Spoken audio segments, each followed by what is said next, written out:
Okay, welcome to Geotab Onboard training for industrial crew. The way to access the system is you're going to type in https://onboard0.geotab.com/industrial crew. Once you've done that successfully, you'll enter in your email address, which I believe is admin@industrialcrew.com, and your passcode, which I do not remember. And you'll log in. Okay, in this case we're going to the vehicle page because we had devices up there. Normally you would go ahead and launch on your summary page. After, I believe, about 3 months,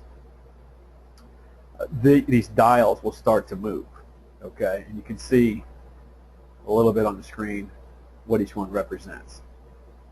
Okay, so to get started, I'm going to show you how to locate the vehicles. You simply click on Map, go to the drop-down, select all or any particular vehicle. In this case, I'm going to select just a couple. Looks like they're both at the office. If I want to keep adding, I can. There's one across town and one more nearby. So that's how you locate your vehicles. You'll notice that we have a couple of red triangles facing up. These are exception rules or engine faults that are coming up. And you can see in this one particular vehicle, it's been idling for today for longer than 5 minutes, so you got a 9-minute, 9-second idle time. And you have some sort of engine fault that's been going on now for over a day. Similar situation here as well. Now, in order to run a trip's history, in other words, see what they've done today, I'm going to actually show you 2 different methods. First would be just to simply click on trip's history and it'll locate everybody I've selected an entire day. Or here's a more precise way to do it. I'm going to clear the map, go to trip's history, say select an option. I'd like to see what they did yesterday. Apply my changes. Now, those haven't selected anybody yet. I'm going to just select one guy. So that's what happened yesterday for number 3 GMC utility. You get all your addresses. If you decide to start putting in zones, you'll be able to actually understand which customers these addresses really are. In order to view the trip on the map, all I have to do is select the blue bar. That shows my trip. If you look at here, we actually have several different violations going on: idle time, engine, and speeding. I'm going to go in and try to change some of these colors so they might look a little different on the map. I could scroll down by simply clicking on my mouse or using a roller on your mouse if you have that option. And if you don't have either one or not comfortable using those, we can use the in and out keys. Okay. Just to show you how to make a zone, I'm going to drill down right here onto Hooker Avenue. I could switch over here in the top right-hand corner to satellite view. This is helpful to understand or to see the buildings you're actually looking at. I can minimize by hitting that little arrow. I can center my map. This looks like a residential area. I'm going to assume this must be this gentleman's house or this person's house, but I'm going to use this opportunity to show you how to make a zone. Go up here, click Add Zone.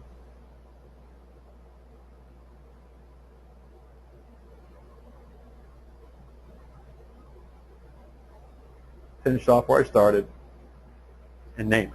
I'm going to call it House with a question mark. It's not a customer, I'm assuming. I believe it is a home. So I'm going to click on Home and save it. I would highly recommend you put in every employee's home as well as all your vendors and any office.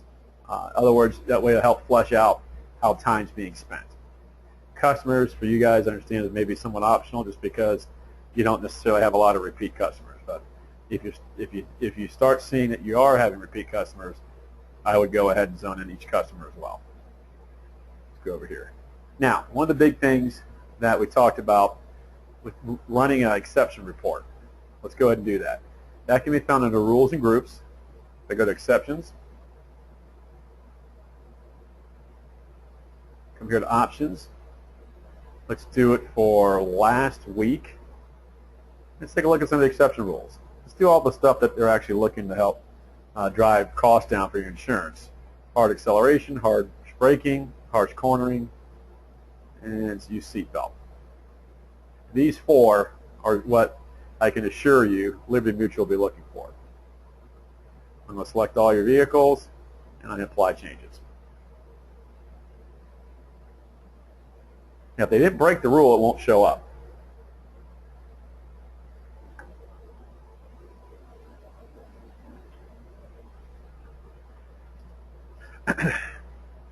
Internet speed is somewhat important, but if you have a lot of rule violations, it's just going to take some time.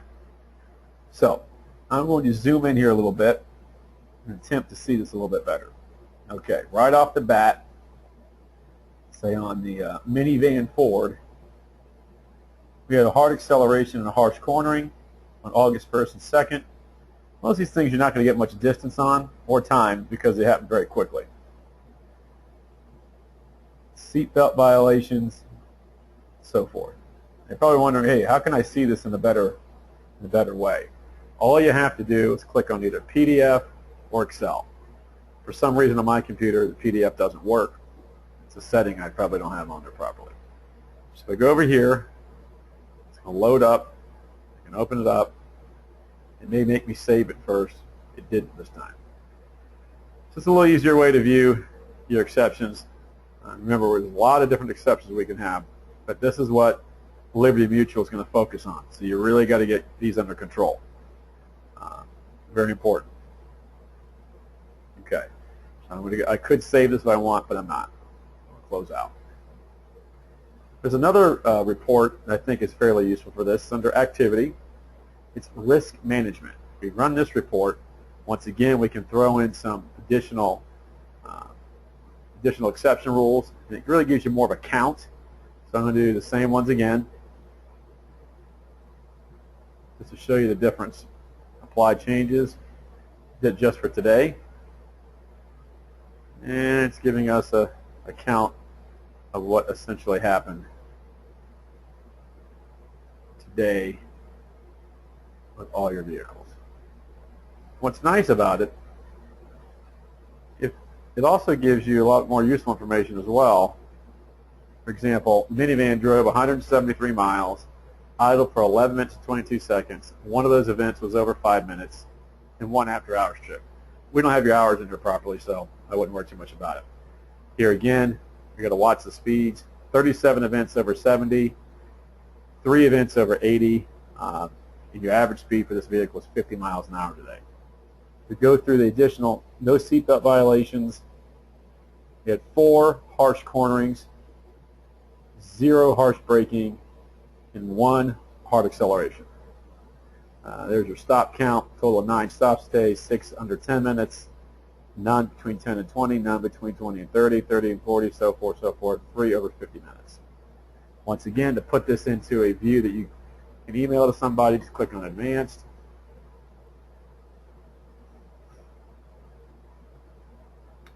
You have to be a microscopic vision. You click on the Excel, and in this case you'd have to save it. I'll call it IC Risk. It will open up, and I can view it. There's a summary version, and there's a report version. Keep in mind the speeds are always 70, 80, and 90. Average speeds. If you have goose eggs, well, that means your truck didn't go anywhere. It looks like it's some trucks that did not go out today. This report really is run better over a long period of time, typically a week to as long as a month or more is what I like to run it for.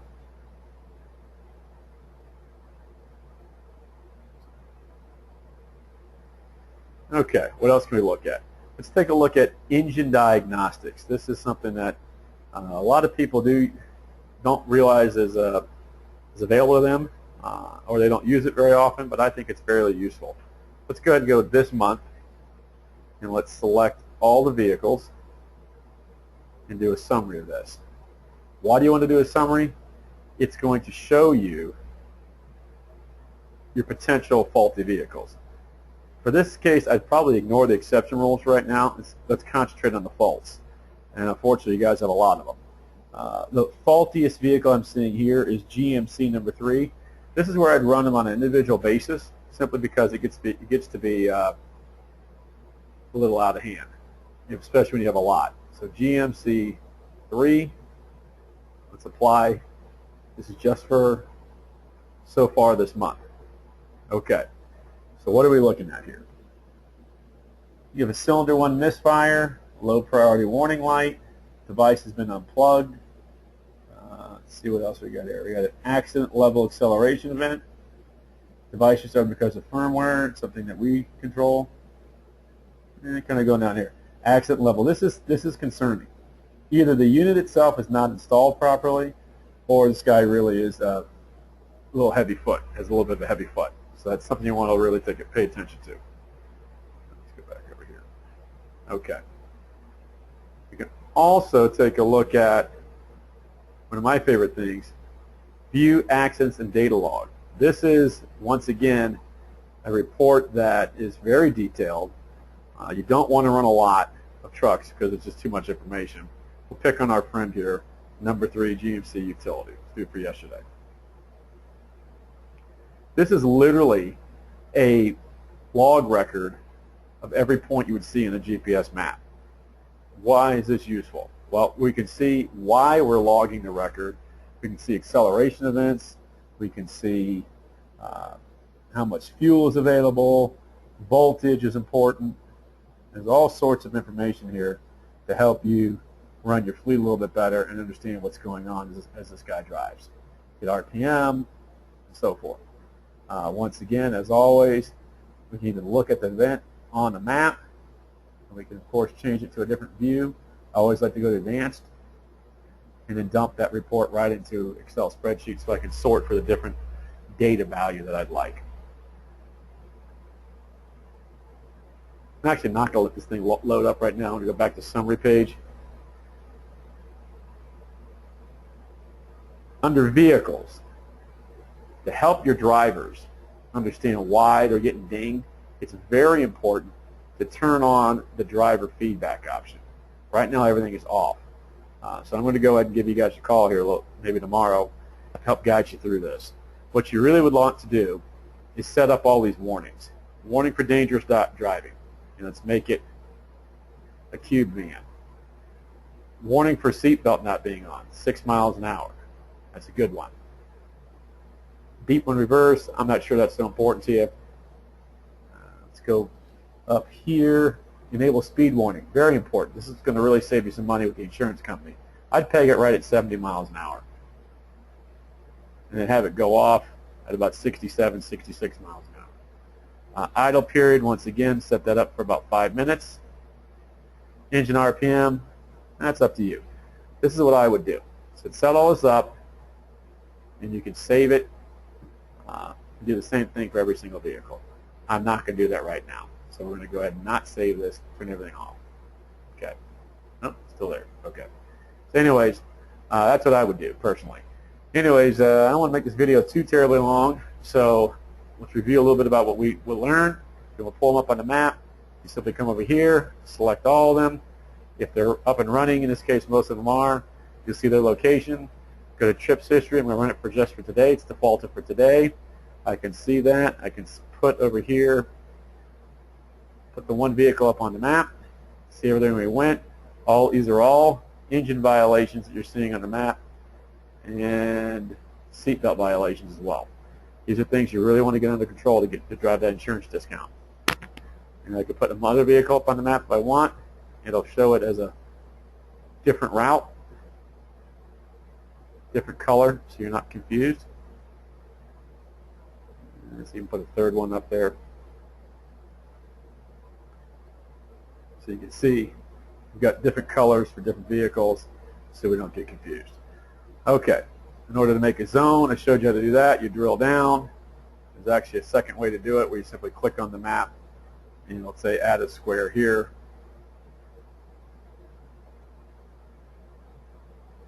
Just suffice to say it's easy to do. you'll get the picture. To put this into a view that you can actually download and review again, advanced.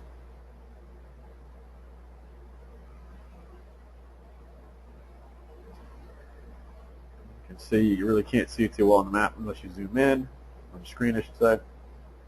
Click on the Excel, it'll download it for you. If I want to go back, I could use my back arrow keys. If I want to clear the map out, all I have to do is click on map, hit clear map, and I'm starting fresh.